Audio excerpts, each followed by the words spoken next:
Okay, so we are doing another live debate. Javier and I, Javier, aka Trey. So I'm just waiting for him to start. Right. I think I added the description. Wait.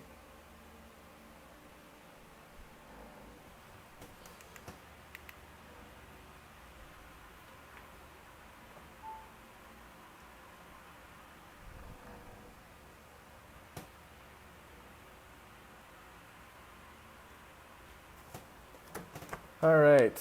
I'm waiting for him to join this live stream. This is going to be about Bible prophecies, as it says in the description. So, Trey, or Javier, is going to be arguing that there are no failed prophecies in the Bible, and I'm going to be arguing that there are failed prophecies in the Bible. And I think we're going to do 5-minute rounds. Each of us is going to be taking turns, 5 minutes each, to present our arguments. So I'm just waiting for him.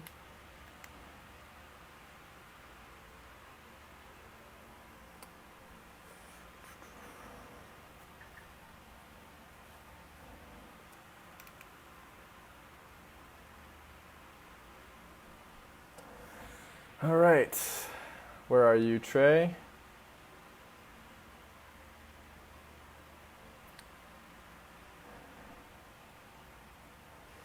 Still waiting for my debate opponent.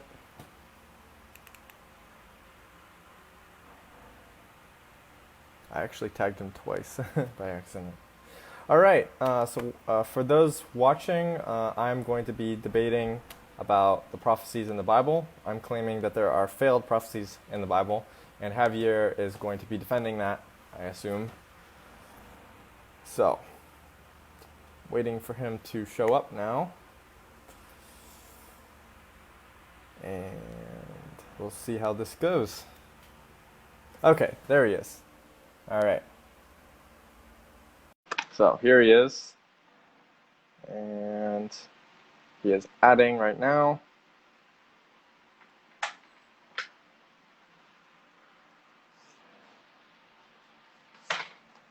All right. Hey, Matt Adams. How's it going? Oh, there you are. All right. Hey, Trey. Howdy, Stephen. Okay, so now, Can you hear you're me? going by Trey Rodriguez instead of Javier, right? Yeah, that was just sort of a Uh-huh. profile I made up. I don't know if you remember. I actually used to be in your. Is your thing sideways? Yeah. Would it Are be you better seeing for me me to straight turn it up? over? Would it be better for Yeah, me to could you turn it do over? that? Okay. Yeah. All right, I'll turn it over then. So,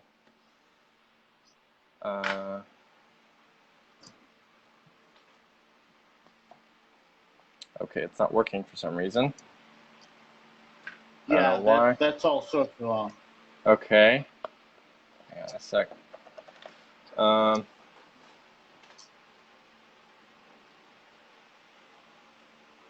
don't. Is your screen on Okay, it says rotate? I can't turn it while recording. I can't turn it while recording. It says. Sorry. Can you see me? Yeah, I can see you. Do I look like to you? Because from where I am, I look all stretched and messed up.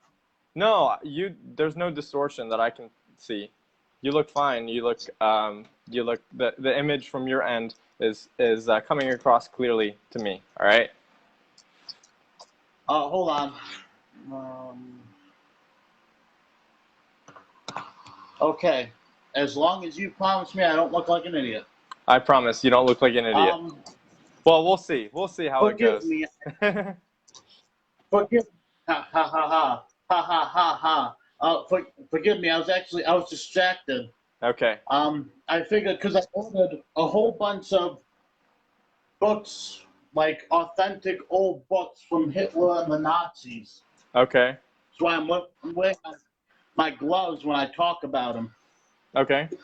This one is called Hitler's Last Days. Okay.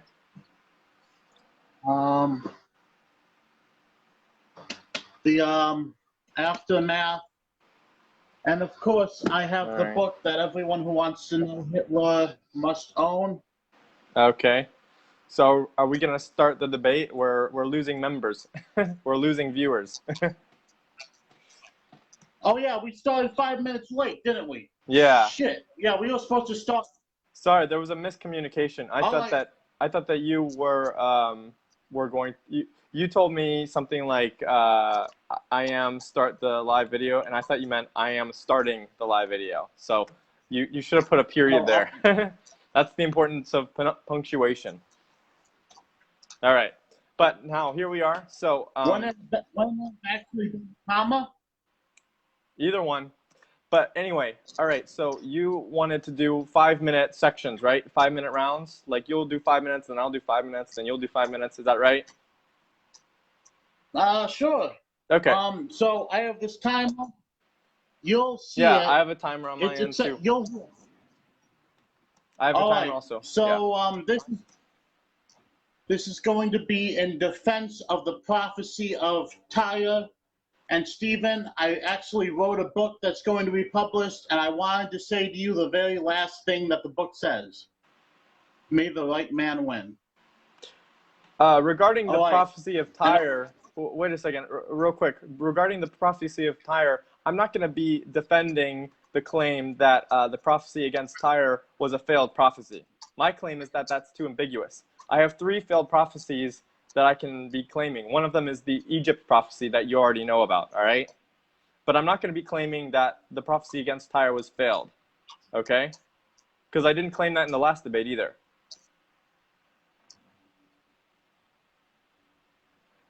Well, certainly seems like you did, but no, I claimed that it was ambiguous. So.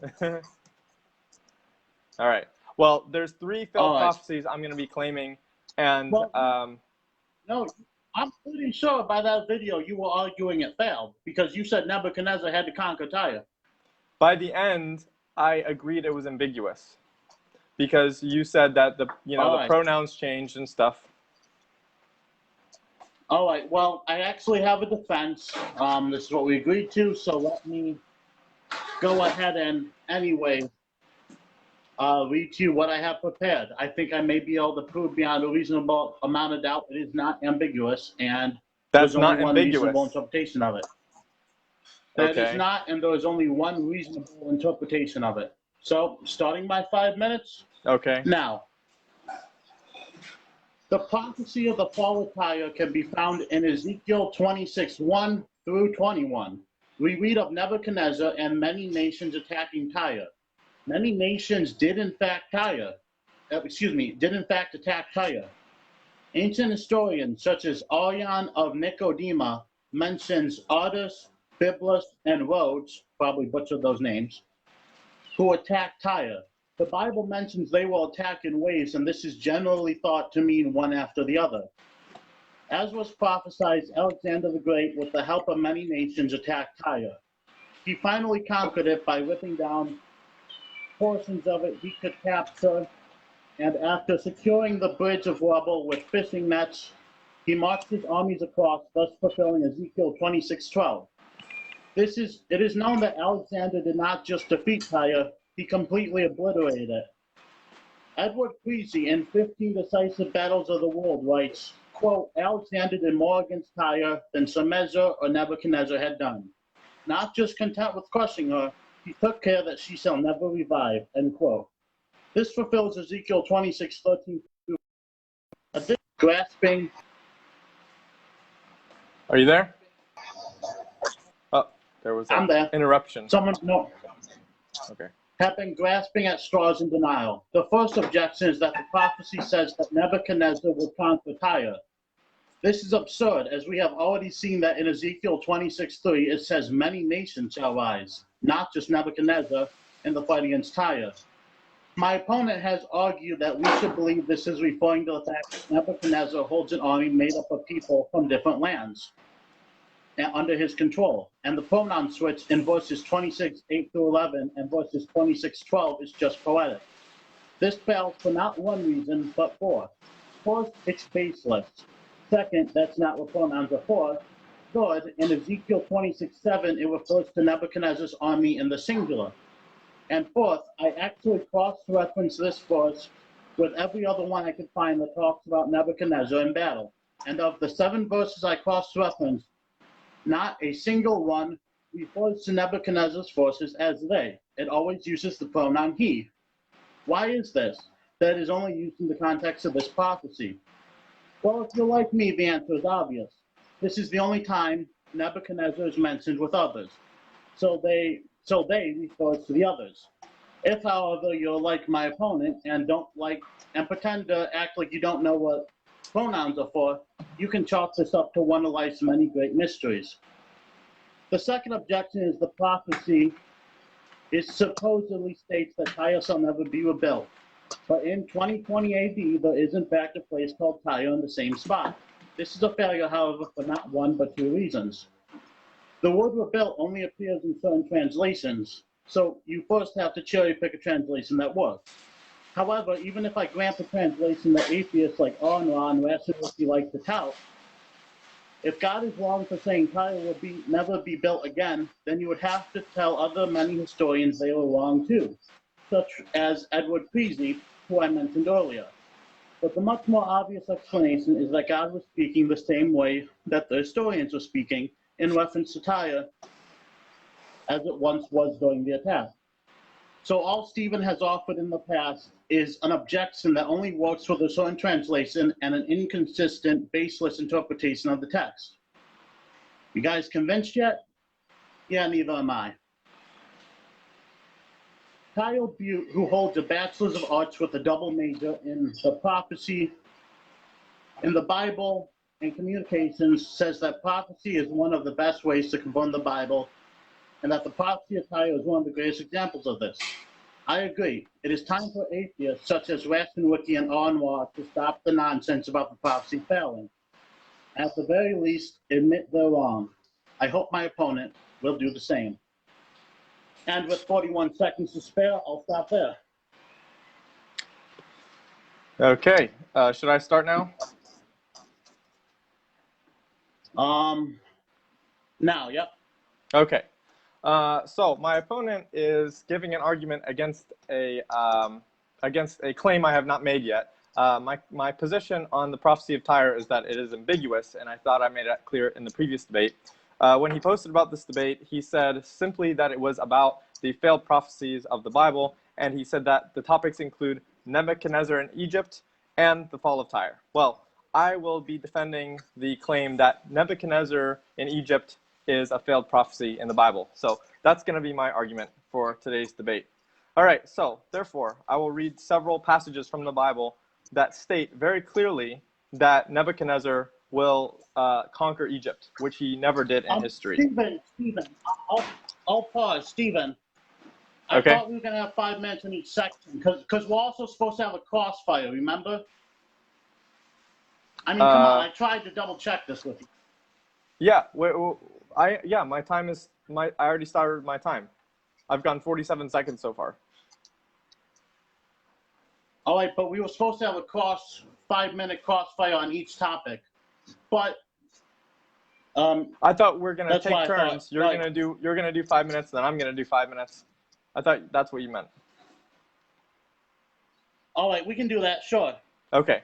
I will present a case for that. I mean, that's what normally happens in formal debates, is one person presents a case for a certain amount of time, then the other person, and then the other person. If you want to have a crossfire period, we can do that. But let me present a case for 5 minutes, okay? All right. I'll restart your time and everything. Yep. Okay. All right. So I'm gonna continue my time now. All right. All right. Here it is. Okay. You still have 5 minutes to go. Okay. All right. So I'm going to read from Isaiah 19, 5 through 8. So actually, no. I'm going to read from Jeremiah 43, 8 through 13. Okay, it says, Then the word of the Lord came to Jeremiah in Tahpanhes. Take in your hands large stones and hide them in the mortar in the pavement that is at the entrance to Pharaoh's palace in Tahpanhes, in the sight of the men of Judah, and say to them, Thus says the Lord of hosts, the God of Israel, Behold, I will send and take Nebuchadnezzar, the king of Babylon, my servant, and I will set his throne above these stones that I have hidden, and he will spread his royal canopy over them. He shall come and strike the land of Egypt, giving over to pestilence those who are doomed to pestilence, to captivity those who are doomed to captivity, and to the sword those who are doomed to the sword.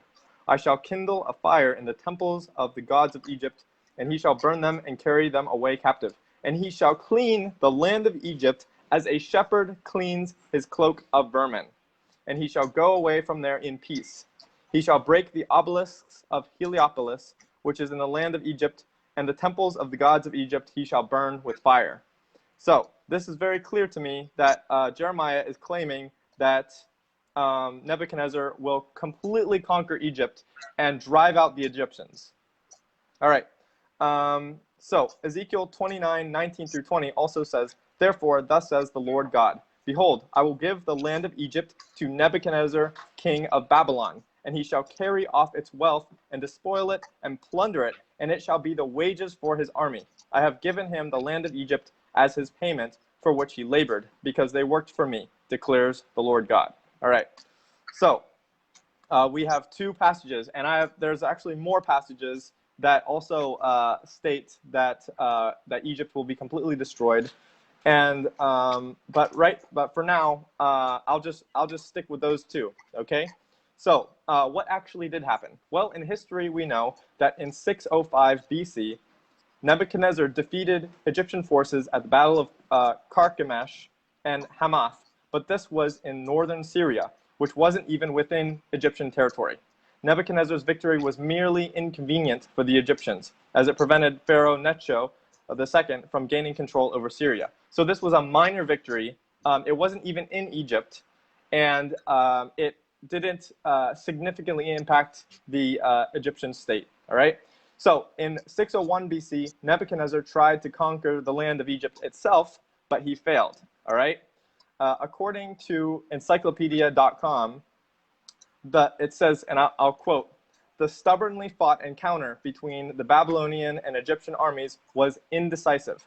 Nebuchadnezzar's failure to obtain a clear-cut victory over the Egyptians may have encouraged various states in Syria and Palestine, including Judah, to revolt against Babylon. All right. So in contrast, the prophets claimed Nebuchadnezzar would completely conquer Egypt. Jeremiah 43:10 and Ezekiel 29:19 say this clearly. All right. So I have 1 minute left. I'm going to read one more passage, and this is also from Ezekiel 29. All right. It says, this is Ezekiel 29, 9 through 14. And the land of Egypt shall be a desolation and a waste.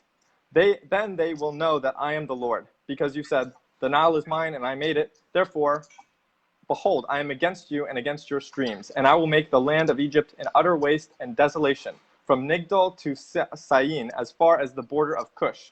No foot of man shall pass through it, and no foot of beast shall pass through it. It shall be uninhabited 40 years, and I will make the land of Egypt a desolation in the midst of desolated countries, and her cities shall be a desolation for 40 years, and blah, blah, blah. So you get the idea. I'm out of time now. Thank you.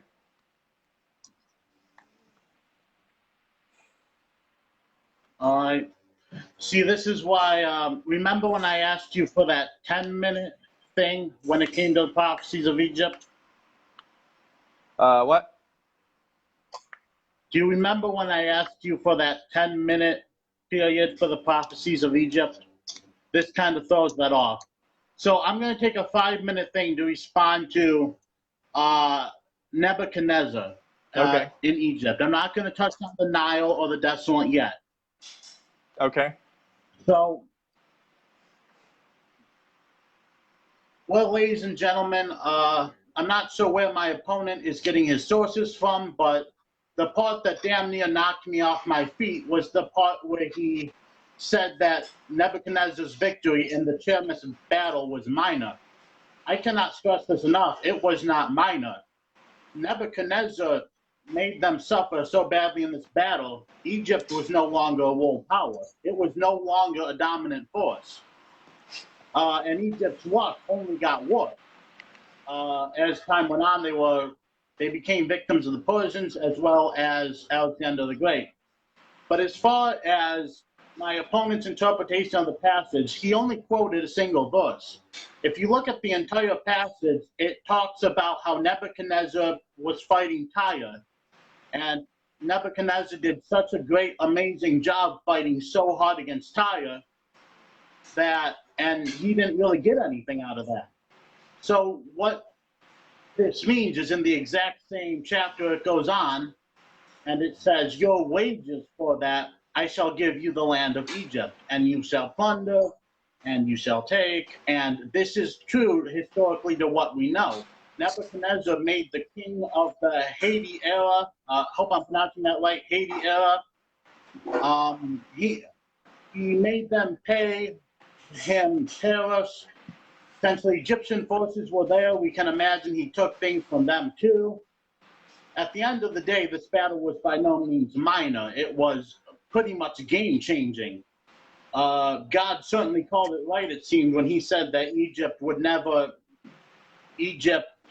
was going to be a lowly nation from that point in time. So, I mean, I have commentaries out the wazoo. David Gruski, who holds a bachelor's of arts and has served as a biblical and church teacher for many years now. He runs, as a matter of fact, reasoningcommentary.com, if I'm remembering that correctly. I didn't write it down. I cannot find one commentary on the verse to actually agree with my opponent. The verse makes it explicitly clear that the land, he shall plunder the land, and he's going to take them, and that will be his wages for his army, because he didn't get much from Tyre. When we see the term give the land to, that doesn't necessarily mean that he's going to conquer. Remember, this would actually be pretty stupid, because Egypt is supposed to be a desolate wasteland. If I was Nebuchadnezzar, I'd be sitting there going, yeah, I got robbed. God gave me a desolate wasteland for my wonderful work. But essentially, yeah, every biblical commentary I can imagine understands those verses when read, the whole context of them, to be that he's going to give Egypt to him in battle. We actually see this other times throughout the Bible. God says to the Israelites, I shall give Israel to our enemies, and then it just says they come and they plunder and they rob and they leave. There is a whole nother way to look. Someone pointed out to me that in the Bible, God says, I have given you the land of Egypt after I have led you out of it. He's referring to the story of the Exodus. But, you know, I gave you the land of Egypt.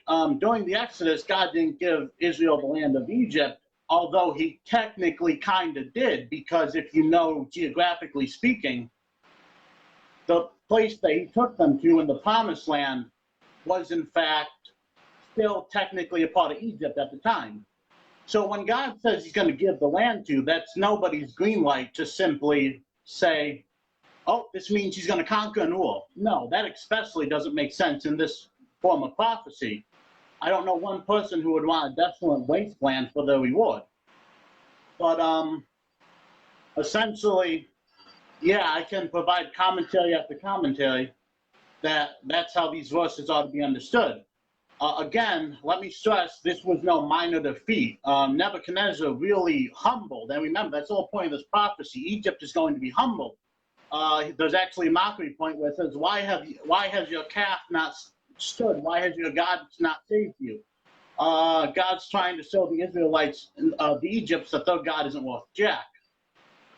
As far as destroying the obelisk, that's actually, I'm almost out of time, 10 seconds, but Nebuchadnezzar was much more in love with his buildings and talking about his victories. The Babylonian Chronicle kind of cuts off short after his reign, and I will continue that thought later. All right. So do you want to have one more 5-minute section, and then we can do Crossfire?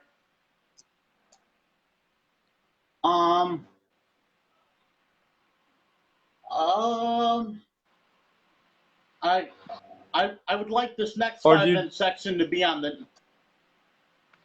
You I'm want to not going to go be again talking discussing. I'm about not going to this? be discussing Tyre. All right. My claim is that the prophecy of Tyre is not necessarily a failed prophecy. It's ambiguous. All right. That's all I'm going to say about it. I'm not going to say yes. The prophecy of Tyre definitely proves that the Bible is false. All right. I'm not going to say that the prophecy of Tyre is a prime example of a failed prophecy. I would never use the prophecy of Tyre as one of the best examples of a failed prophecy in the Bible because it's too ambiguous. I have 3 prophecies prepared. All right, I can give you the other Okay, 2 if you're so interested, yeah. or we can just talk about the just the Egypt thing if you want. All right. Okay, so yes, you did say that at the end of our first discussion, you changed your stance to it's too ambiguous. I believe I have shown evidence that your interpretation does not make sense, but also, what can I say? I tried organizing this the best I could. So, also, you accused me of attacking an argument you haven't made yet. What argument did I attack of yours that you didn't make?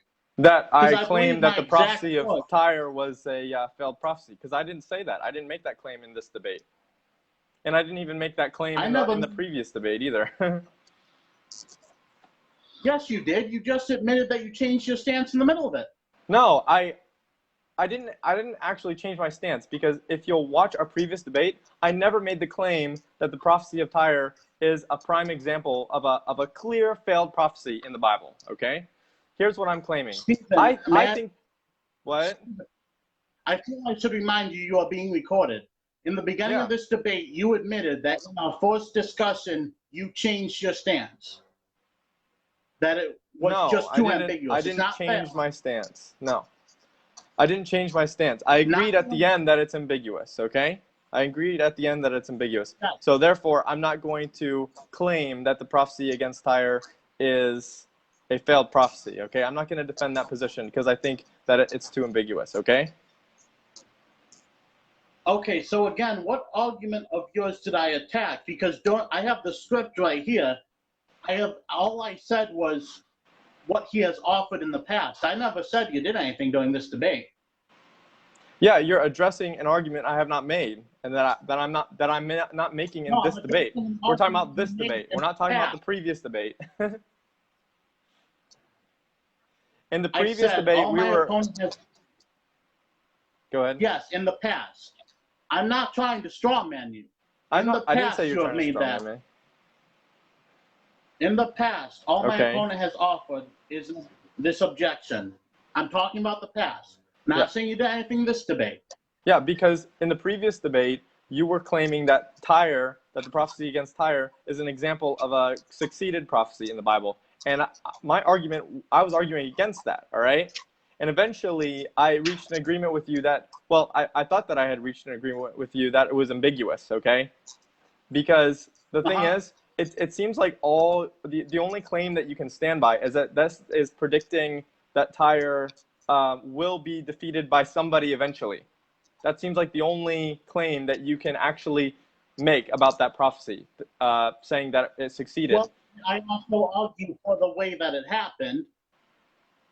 Okay. Not just that, I was going to be defeated. How the way it's going to happen matters too. But let's not get hung up. We'll crossfire this later. Okay. But essentially, now, do you want to go 5 minutes again on the same topic? Yeah, I want to go 5 minutes Materials responding to your last argument, your last 5-minute section, okay? All right, I'm starting it now. Okay. All right, so in the previous 5-minute section, my opponent claimed that the victory that Nebuchadnezzar's only victory in 605 at Carchemish and Hamath was not a minor victory, and therefore it counts. Well, whether it was a minor victory or not, it still did not take place in Egypt. It was still far away from Egypt, actually. It was in Syria, northern Syria, which is not even close to Egypt. So Egyptian territory was not even in that region, all right? So Nebuchadnezzar had a victory against the Egyptians somewhere outside of Egypt. That is not the same thing as conquering Egypt. the prophets say specifically that Nebuchadnezzar will conquer Egypt. Jeremiah says Nebuchadnezzar will set his throne over the palace of the Pharaoh. That's what it says in Jeremiah 43. It says specifically that Nebuchadnezzar, king of Babylon, will spread his royal canopy. Well, he will set his throne above the palace of the Pharaoh. All right, it says that specifically. The entrance to the Pharaoh's palace in Taphanes. All right, this obviously did not happen. All right, Nebuchadnezzar could not defeat Egypt itself, the nation of Egypt itself. He tried to, and he failed. All right, and his failure encouraged other nations to rebel against Babylon. So this is not a successful campaign. Okay. Just because Nebuchadnezzar had one successful campaign against the Egyptians somewhere outside of Egypt doesn't mean that he conquered Egypt, okay? If, for instance, the Americans, if American forces, for instance, were defeated by some other country, in some other land and on another continent, for example, would that count as that country conquering the U.S.? No, it wouldn't, obviously. This is whether the victory was minor or significant, this still does not count as Nebuchadnezzar conquering Egypt, all right? It also says in Jeremiah again, Jeremiah is, I think, very problematic for my opponent. Jeremiah 43 says that Nebuchadnezzar will clean the land of Egypt as a shepherd cleans his cloak of vermin. This is very descriptive imagery of Nebuchadnezzar wiping out the Egyptians completely, driving them out of the land, all right? Now, my opponent makes a strange claim that why would Nebuchadnezzar want Egypt? What does that have to do with anything? Why would he want Egypt? He claims, the thing is, Jeremiah still claims that Nebuchadnezzar will conquer Egypt. He says that Nebuchadnezzar will completely destroy Egypt, defeat Egypt, drive out all of its inhabitants, all of that. So I don't think this is an argument against that, just saying that Nebuchadnezzar shouldn't want Egypt just because it's desolate. Well, most of Egypt is desolate, I agree, but most of the Egyptian territory was desolate, but not all of Egypt was desolate. There were lots of thriving cities along the Nile, for instance. There were the pyramids. There were palaces. I don't understand why my opponent is claiming that Nebuchadnezzar wouldn't want to plunder those cities along the Nile. So anyway, and then of course Ezekiel 29, 9 through 14 claims that Egypt will be uninhabited for 40 years. I haven't finished reading this quote, so I'll just finish it now. It says, and I will make the land of Egypt a desolation in the midst of desolated countries, and her cities shall be a desolation 40 years among cities that are laid waste. I will scatter the Egyptians among the nations. There's going to be an Egyptian diaspora. That's what it says. I will scatter the nations, the Egyptians among the nations, and disperse them through the countries. For thus says the Lord God, at the end of 40 years, I will gather the Egyptians from the peoples among whom they were scattered, and I will restore the fortunes of Egypt and bring them back to the land of Pathros, the land of their origin, and there they shall be a lowly kingdom. All right. Well, obviously there was no Egyptian diaspora. That has never happened in history. The land of Egypt has not been uninhabited for 40 years. And so I think that this is a good time for me to stop. I only have 20 seconds left. All right. So that's it for me. I'm going to go right into my time. Okay. Start it now. Well, ladies and gentlemen, my opponent keeps saying, I don't understand. Well, he should try actually attacking what I'm saying and not the straw men. I, for once, never in my life said that Nebuchadnezzar wouldn't want to plunder these cities. That's just complete hogwash. I never said that. My argument was that God knows that Egypt will become a desolate wasteland. And yet if you go with my opponent's interpretation, he's giving Egypt to Nebuchadnezzar as some type of reward.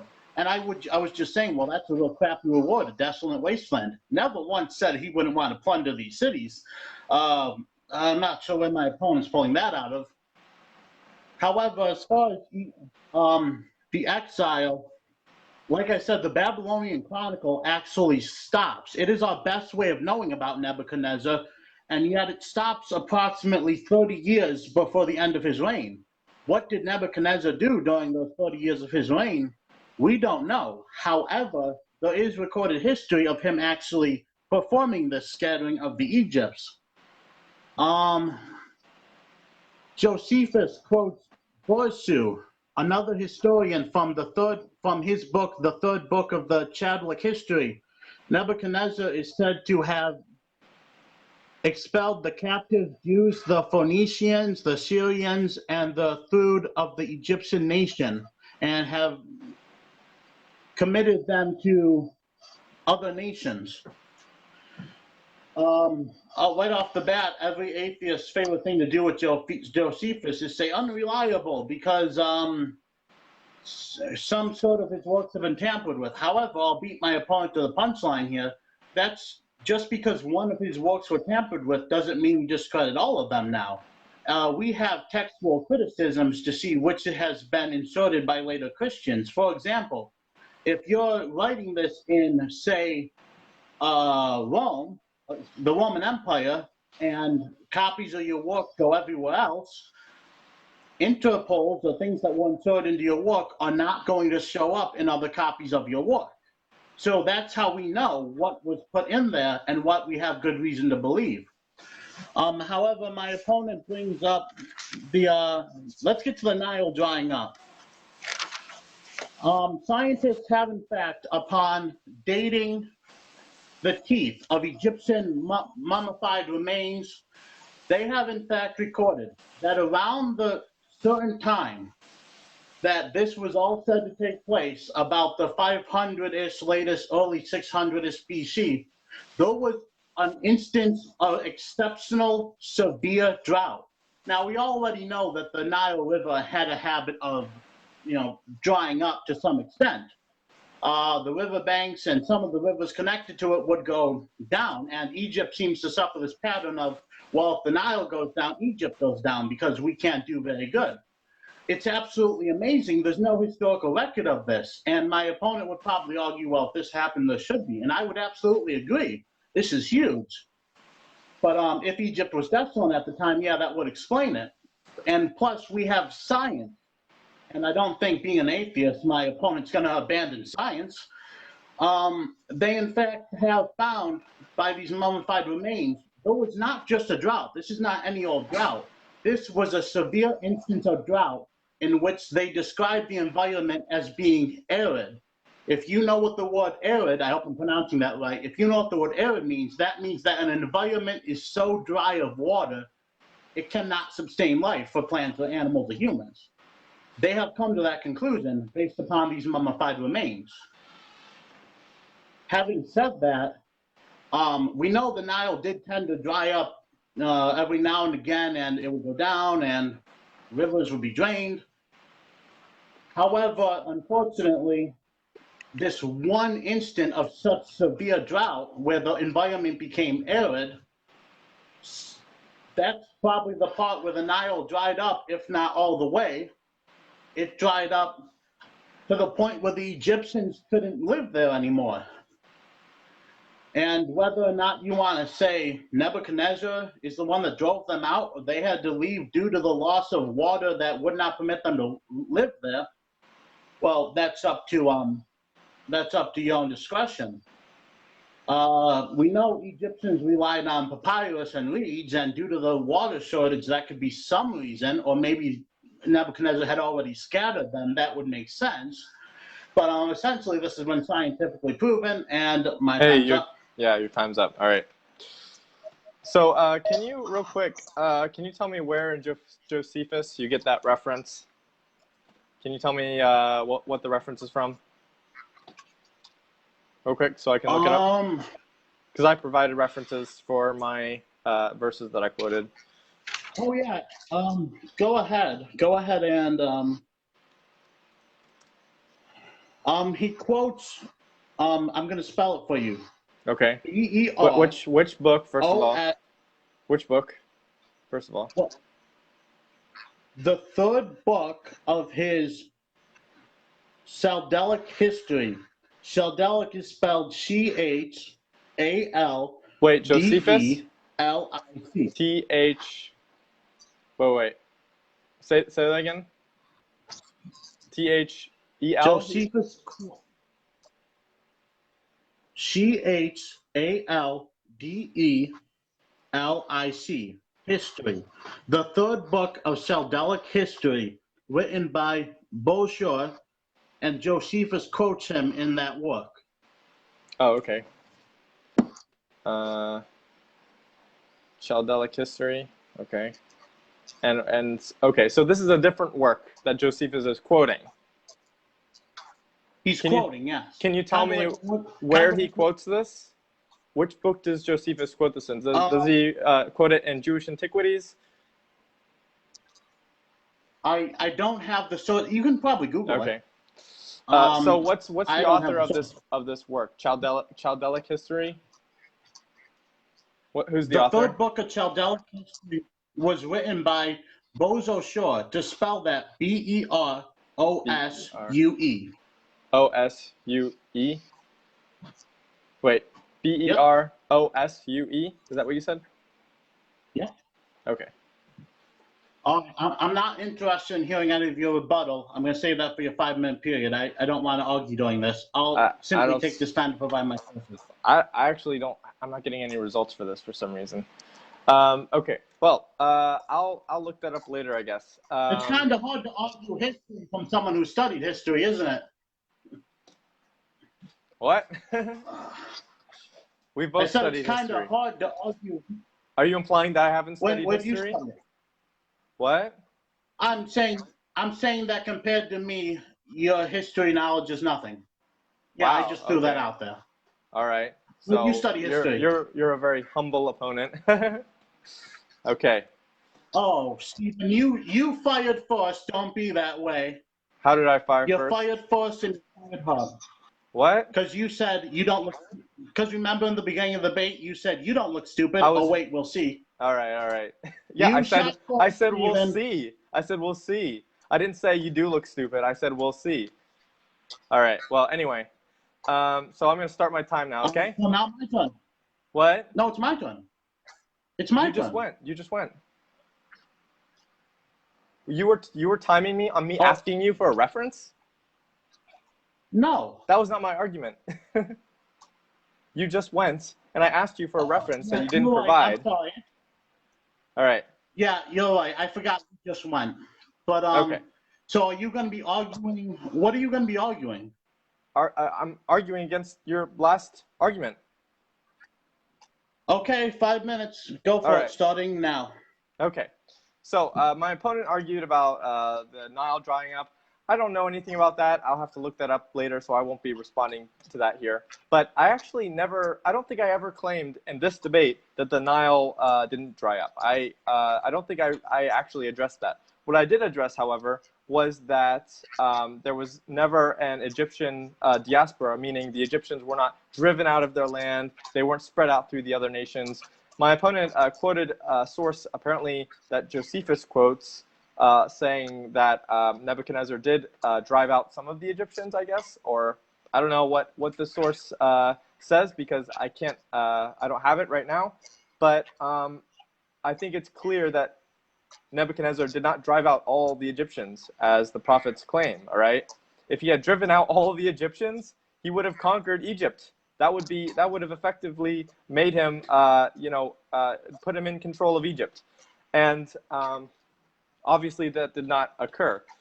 We know from history, the most reliable historical sources we have, the most reliable, encyclopedias we have. I got this from an online encyclopedia, encyclopedia.com. It says the stubbornly fought encounter between the Babylonian and Egyptian armies was indecisive. Nebuchadnezzar's failure to obtain a clear-cut victory over the Egyptians may have encouraged various states in Syria and Palestine, including Judah, to revolt against Babylon. So it's clear, we know from history that Nebuchadnezzar's battles against the Egyptians resulted in failure. He did not succeed in defeating the Egyptians. He did not succeed in conquering Egypt. All right. So and I'm going to bring up another claim that I made. He claims that, my opponent claims that some of the Egyptians might have left Egypt because the Nile dried up. I don't know about that. I'll have to fact check that later.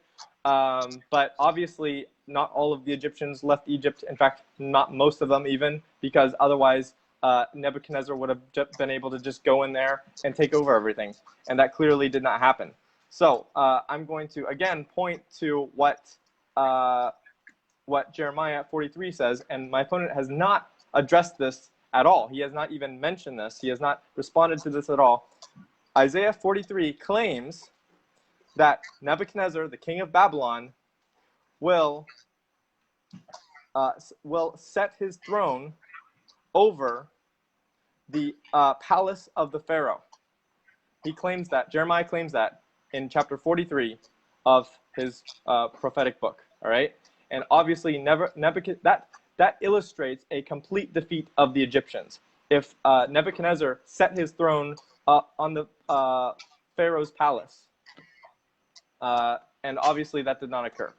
So I don't think that my opponent has succeeded in proving that Jeremiah's prediction has succeeded, or that Jeremiah has not been a failed prophecy, because clearly that did not take place. And I'm going to keep emphasizing this point because my opponent has yet to respond to this. Jeremiah specifically claims Nebuchadnezzar, the king of Babylon, will set his throne over the palace of the Pharaoh. And that did not happen. And he also did not drive out the Egyptians from Egypt, the nation itself. All right. The only victory that Nebuchadnezzar had against the Egyptians was outside of Egypt, in Syria. All right. And so actually, I think I'm going to just concede my time, even though I've only been going for 4 minutes. I don't have anything else to say about that. I'll let my opponent respond to this argument that I have been repeatedly emphasizing. Hopefully, he'll address it in the next round. All right. And with that, I concede the rest of my time. All right, and I start mine. You know, it's absolutely amazing to me. My opponent goes, well, I don't know. I'm going to have to look that up, but I know it didn't happen. That's essentially a breakdown of his entire first 2 minutes. I'm quoting an encyclopedia. An encyclopedia is only as good as the primary source it quotes. An encyclopedia is not a primary source. Now, I kind of got cut off by my time there, but the Babylonian Chronicle is our best source of knowing about Nebuchadnezzar, and that actually stops decades before the end of his reign. What did he do? We don't know. You're not going to find that in an encyclopedia. An encyclopedia doesn't tell you what you're not to know. And you know, I've known my opponent for about 2 years now. I mean, with how much he criticizes the Bible, you certainly would have expected him to look into some arguments against his case. You certainly would have expected him to, you know, simply at least Google this stuff. But my opponent seems to think he can just criticize the Bible without being aware of any arguments against his case. That's typical atheism for you. So again, we don't know what Nebuchadnezzar did during his decades before the Babylonian Chronicle cuts off. My opponent has no right to say that he knows either, or that he knows what didn't happen. So I'm going to say this. In theory, I can piece together the Nile dries up due to this scientifically proven horrific drought. And maybe then he launched a war against them and scattered them. Josephus records that it was under the order of his father, which is historically correct. Nebuchadnezzar fought battles for his father. So maybe they were weak, and then he scattered them. Either way, if the Nile dried up, they were going to leave whether Nebuchadnezzar told them to take a hike or not. The Nile is the life vein of Egypt. The Nile goes down, you better leave before you die of thirst. Now, there have been droughts in the past, and Egypt has, in fact, managed to survive with the Nile not being as good as it is. But based on what I've read in this scientific report, this was, and they emphasize this too, this was something that had never been seen before. This was a one-time exceptional drought where, you know, the Egyptians may have just been SOL. Defeats the Egyptians, blah, blah, blah, plunges the forces, blah, blah, blah. They made him pay him money. Oh, yes, the argument. How could I forget? See, I almost forgot about it again. My opponent, if you rewatch this video, actually said two things. At first, he said Nebuchadnezzar is going to build his palace over. Then he fixed it at the end by saying Nebuchadnezzar is going to build his throne over. The verse says Nebuchadnezzar is going to build his throne over. Now, what does this mean? My opponent certainly isn't going to sit there and interpret this literally. Nebuchadnezzar is going to build a giant chair and sit over the Pharaoh's throne. How's the weather down there? How's it with no water? But essentially, this is clearly metaphorical. He's not going to build a throne literally over the Pharaoh's temple or over the Pharaoh's throne. I don't have it in front of me, so I'll double check and see what that actually says. But it says something like he's going to build his throne over the Pharaoh. That is clearly metaphorical. It says his throne will be built over. It will be higher than. There are many ways you can look at this. One of the ways that I look at this is that Nebuchadnezzar's throne was most certainly greater than that of Pharaoh's after he beat them in this battle and took away their status as a world power. Egypt was at his mercy, no longer weak, no longer a very big world power or dominant force. His throne, by all metaphorical means, you could say, was certainly higher than that of the Pharaohs. I know my opponent isn't going to sit here and argue that that's literal. He's literally going to build his throne over the Pharaoh's throne. But essentially, yeah, my opponent seems to think something's funny. Quite frankly, I'm pretty disappointed. 2 years into the making, and his best defense for 3 minutes was, well, I don't know. I'll have to look into that. But maybe you can tell me what's so funny, because I can see the rest of my time. Okay. Well, I think that my opponent is struggling to come up with an explanation for this passage in Jeremiah 43 that utterly demolishes his argument. No, setting your throne over another king's palace does not mean your throne is better than that other king. It means that you have conquered that king. Yes, I agree. This is not literally saying that Nebuchadnezzar will build his throne over the palace. I agree with that. But what is it metaphorically saying? It's not metaphorically saying that Nebuchadnezzar's throne will be higher or that Nebuchadnezzar's power will be greater. All right, because Nebuchadnezzar's power was greater. Excuse me. Time. Stephen, is your time supposed to be going? Yeah. I haven't even started. I thought we were just talking. It's 52 seconds. All right, you got the time. You got it. Okay. All right. So anyway, I think that is a poor argument against Jeremiah 43, because the thing is, Nebuchadnezzar's throne was greater than many nations, not just Egypt's, and God does not say, or the prophets don't say that he will set his throne over other palaces, all right, except for the one, presumably the ones he conquered. So I think that setting one's throne over a palace of another king means conquering them. I think that's a very clear indication. I think that's a very, very straightforward reading of the text. It also says, he shall come and strike the land of Egypt. It says, he shall clean the land of Egypt as a shepherd cleans his cloak of vermin. And obviously, Nebuchadnezzar did not do that, because the Egyptians were still there, all right?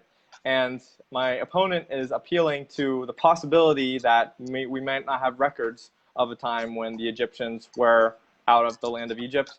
And I think that this is a weak argument, because you're appealing to the possibility, and I don't think it's a very good possibility either way, because the thing is, the Egyptians remained in power. The Egyptians remained, the Egyptian kingdom remained, the Egyptian pharaoh remained after Nebuchadnezzar, even after Nebuchadnezzar died.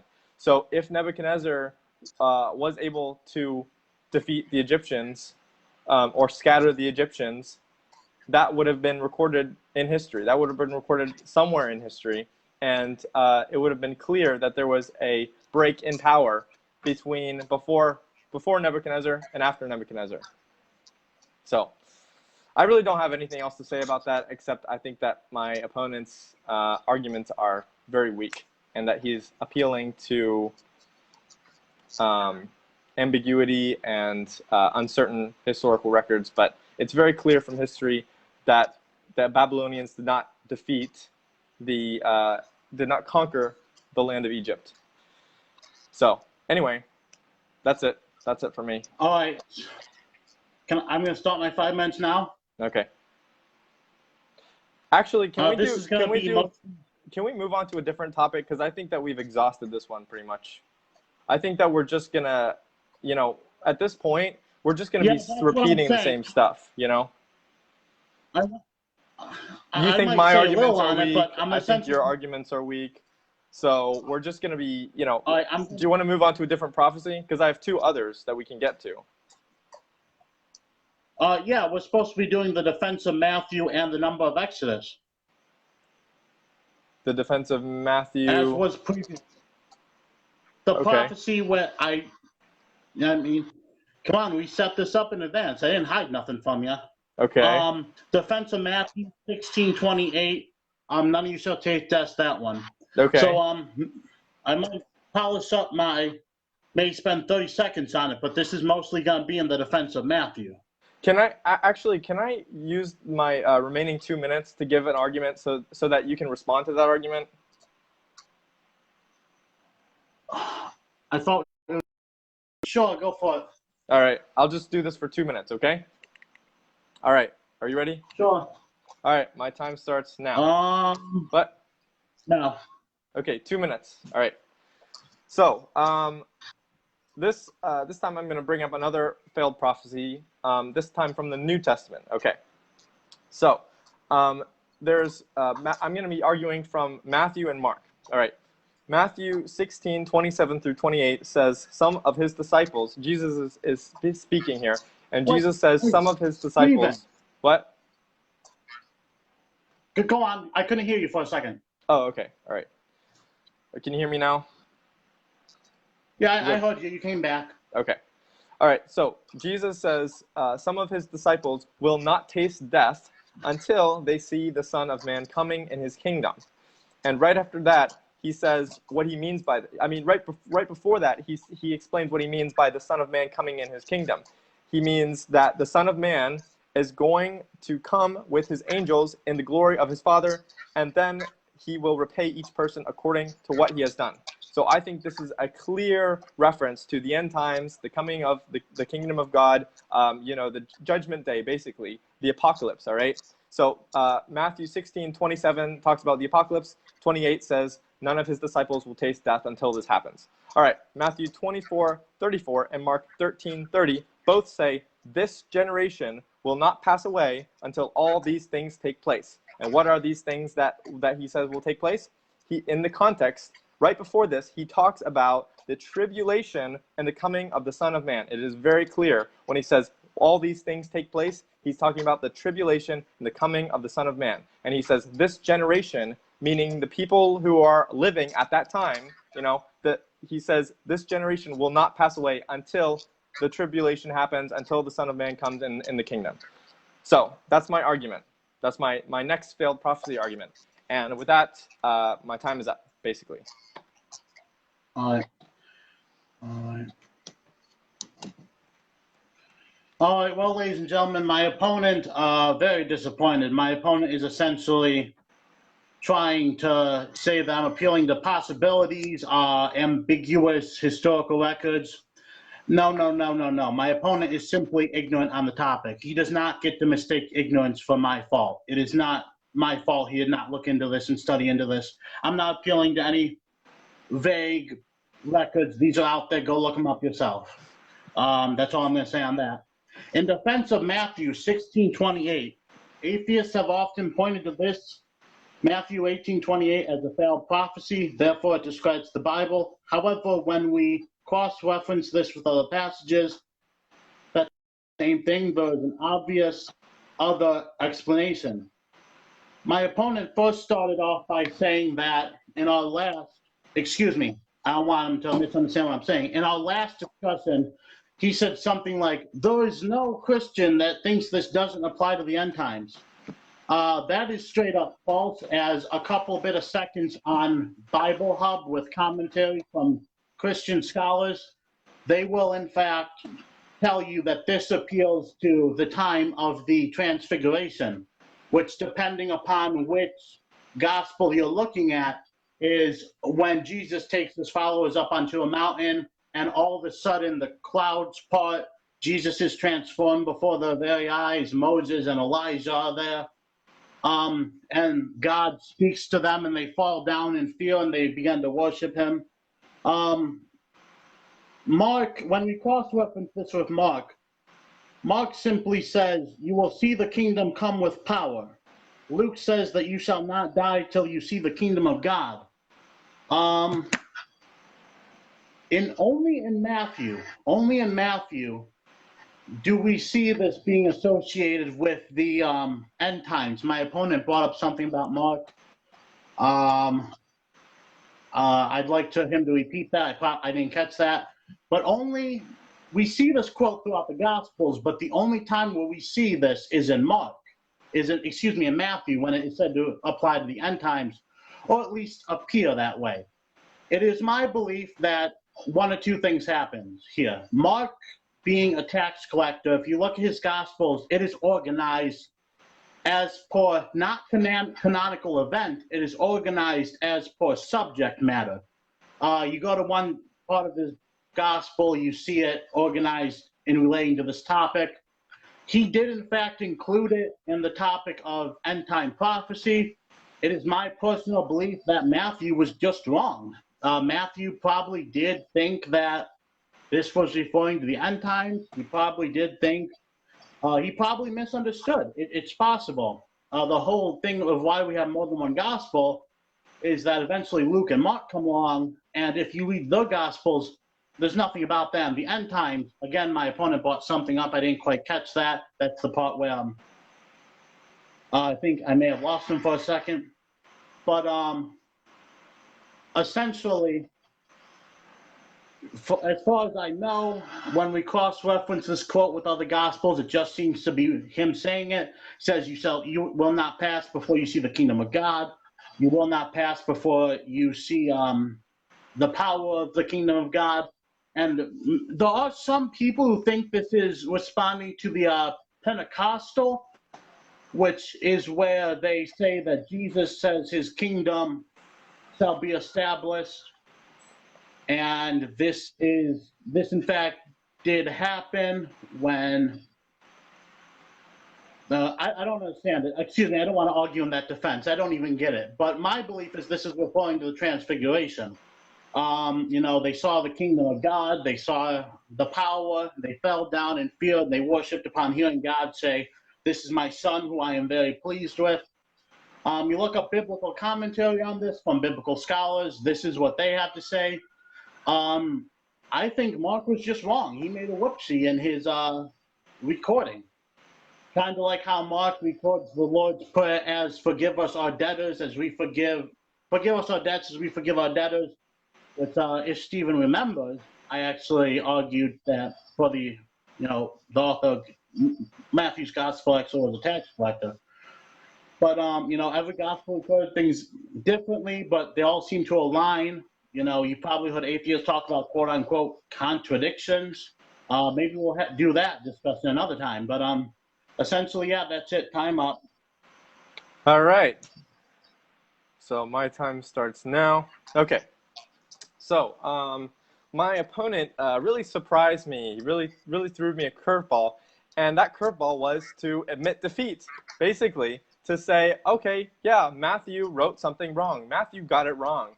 So instead of ascribing the false prophecy to Jesus and saying that, okay, Jesus made a false prophecy, my opponent is forced to resort to saying, okay, I guess the one of the gospel writers, or maybe multiple gospel writers, wrongly recorded the words of Jesus. And he says, well, that's why we have multiple gospels, but okay. Well, anyway, I am very happy about that omission. That is something him and I agree on. I do agree that the Gospels are not inerrant and that they probably contain lots of mistakes, including the one that he just admitted to.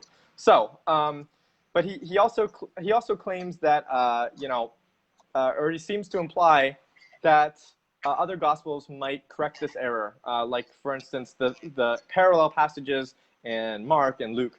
So. Here's the thing about those parallel passages, the passages that parallel with Matthew 16, 27, 28. Yeah, some of them don't say, some of them have slight differences. For instance, Luke doesn't say, wait, actually, no. Yeah, they have slight differences. I don't have them right here, but whatever the differences are, they still say that that the disciples will not taste death until blah blah blah. And some of them say they see the Son of Man coming in His kingdom. Some say they see the kingdom of God. I think, but the thing is, they still say some of you will not taste death, and that indicates to me that Jesus is talking about a time where most of His disciples will have tasted death. Most of them will have tasted death. All right. And that means that He can't be talking about the transfiguration because none of His disciples had tasted death at that point. Some of you won't taste death, and then the next day or right after that, I'm not quite sure. I'm not quite clear on how long after this the transfiguration took place. Actually, I think it says 3 days later or 8 days later or something like that. But it says it's very soon after Jesus says this. None of His disciples had died, so it doesn't make any sense for Him to say some of you won't taste death when this happens. And I don't think also that this is talking about Pentecost either, because none of His disciples had died before Pentecost except for Judas. So that's one disciple, and He says some of you will not taste death, meaning that really implies most of them will have tasted death. So I think that Jesus is talking about sometime in the 70s or maybe 60s, late 60s, something like that, sometime after the destruction of the Temple of Jerusalem, during that time period, because most of His disciples had died by then, if not all of them. All right. So now on to he didn't understand my other argument, so I'll repeat it. Okay. Matthew 24:34 and Mark 13:30 both say, this generation will not pass away until all these things take place. Now, what are all these things? Well, if we look at the context, right before he says that, right before he says all these things take place, he talks extensively about the tribulation and the coming of the Son of Man and the apocalypse. He talks about the sun and moon going dark, the stars going dark, the earthquakes and wars and all that. He's talking about all these things happening. Okay, and he says this generation will not pass away until all these things take place. So this goes along with my argument. There's that one passage in Matthew 16, 27 through 28, and this is another passage that supports that argument. This is Jesus saying basically the same thing. Some of you will still be alive when the end times happen, all right? Matthew 24:34 and Mark 13:30 are both very clear in the context that Jesus is referring to the end times, and He can't be referring to the Transfiguration or Pentecost or anything like that, all right? Read those passages. Anybody listening, read the passages in Matthew 24 and Mark 13. It is clearly about the end times. So with that, I will concede the remainder of my time, which is 20 seconds. So.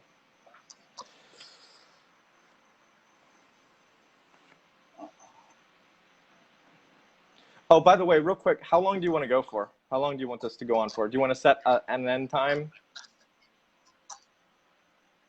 I could do a 5-minute response, but then I'm guessing you're going to want one.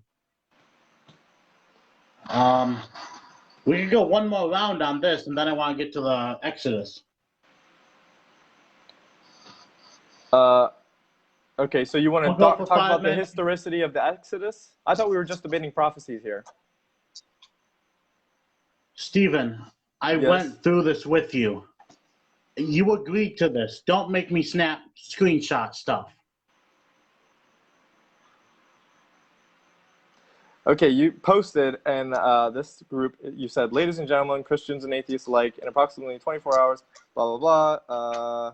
In one corner, Oh, arguing for the Stephen, yes. historic, And then yeah, I said, arguing, all right. Stephen, It's and then I said, historical inaccuracy, unreliability, and non-authenticity of biblical prophecy. All right. So, um, no, Stephen, I think that you're we should doing it again. restrict You have a this. habit of cutting out things that, I you think we have a should habit of restrict cutting out this. things that, all right, Stephen, well, that's not what we agreed to. If you kept reading, it said this, and more. In our private Okay. messages, you did in fact agree to debate the Exodus. I don't know why you're I attempting to act like you have. I agreed to debate the Exodus No, eventually, but I didn't think that we were going to debate the Exodus right here. I mean, that's a whole nother topic. Like, do you really want to go for another like 2 hours or something? I mean, this is going to take a while. It's a topic that you agreed to debate. I got all day. Well, I don't have all day. It's midnight for me right now. So I would prefer to just stick to Okay. biblical prophecy, and then we'll debate the Exodus next time if you want. All right? All right. All I right. understand that you're swamped with the comments, but I tried to lay this out perfectly for you. I mean, I did a night shift and I still haven't gotten to sleep yet. I know how you feel. But essentially, let's just make this our closing statement then. Well, are you going to respond to my last argument? Because you didn't even. We'll each get. Can I ask you for that Bible verse? Okay. Mark yeah. 13 what? Mark 13:30 and Matthew 24:34. Those are parallel texts, meaning they pretty much say the exact same thing. All right.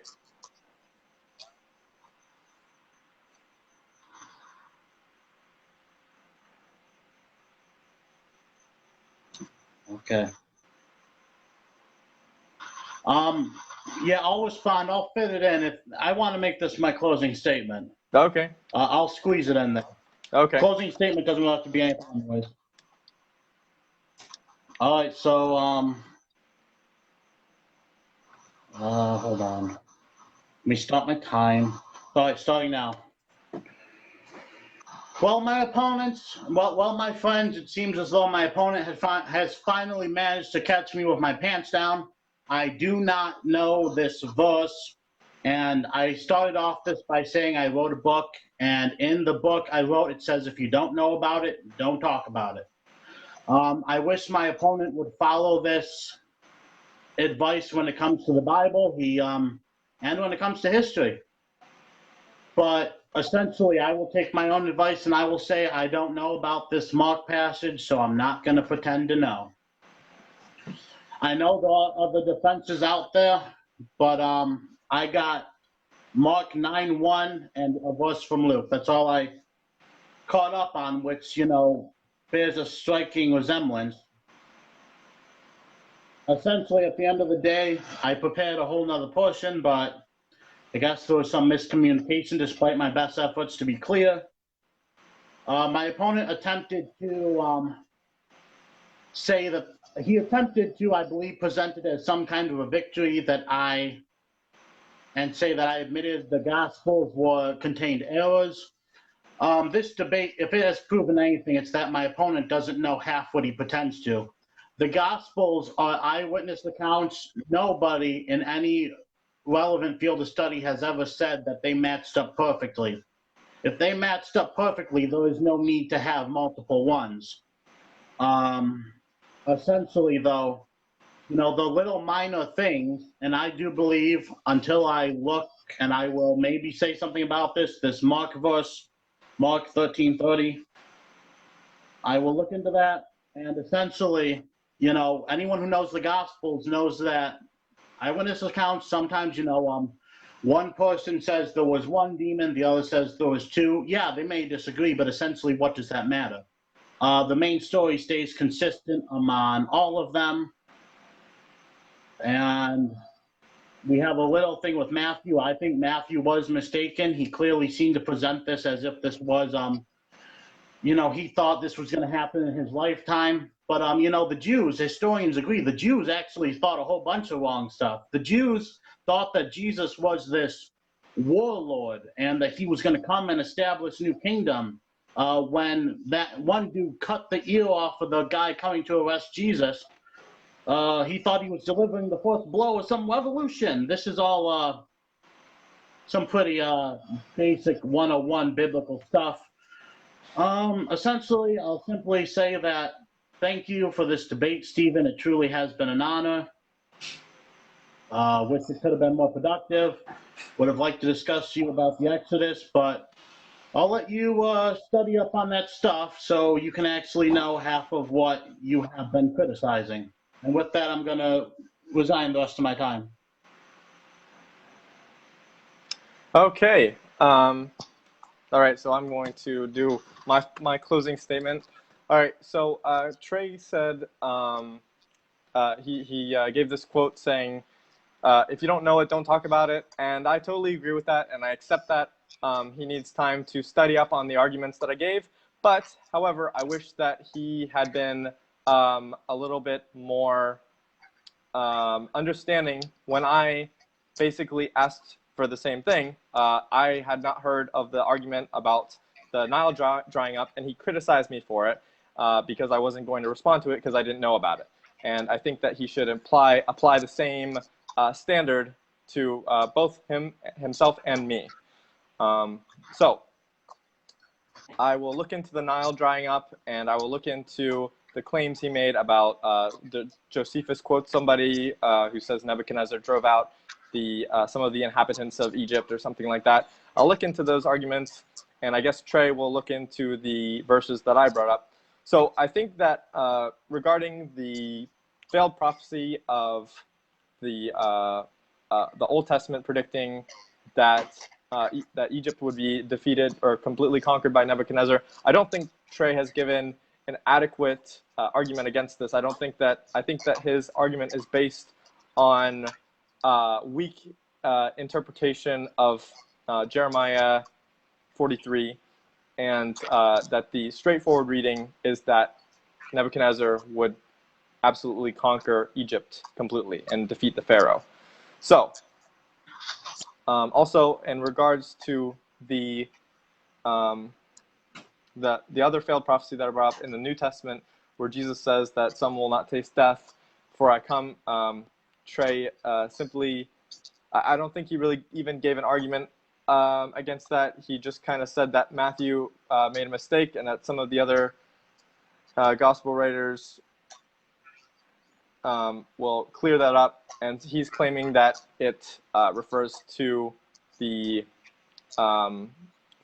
transfiguration. But I gave an argument why it can't refer to the transfiguration, because in all the gospels, the parallel text in all the gospels, he's saying some of you will not taste death. Therefore, the implication is that most of you will taste death, or at least a significant amount of you will taste death before all these things take place. And obviously, none of the disciples tasted death or died before the transfiguration took place. So, and Trey did not respond to this argument at all. So we have, so my two arguments still stand, and maybe we can continue to debate this some other time, or we can debate about the Exodus. I guess next time Trey and I will be more clear on the exact parameters of the debate and the exact topics that the debate will consist of. And so I guess that's what these are for. You know, these live online debates to practice organizing ourselves and figuring out what we're going to talk about. And with that, I would like to thank Trey for this engaging debate and hopefully informative. If the information he gave me is correct, I will look into it, and then I will have learned something new, that the Nile did dry up. So we'll see. All right. So thank you, Trey, for your arguments, and I'll see you next time, I guess. See ya. Right. No one's in the comments section. I guess we're not taking questions, but see ya. Yeah. All right. See ya.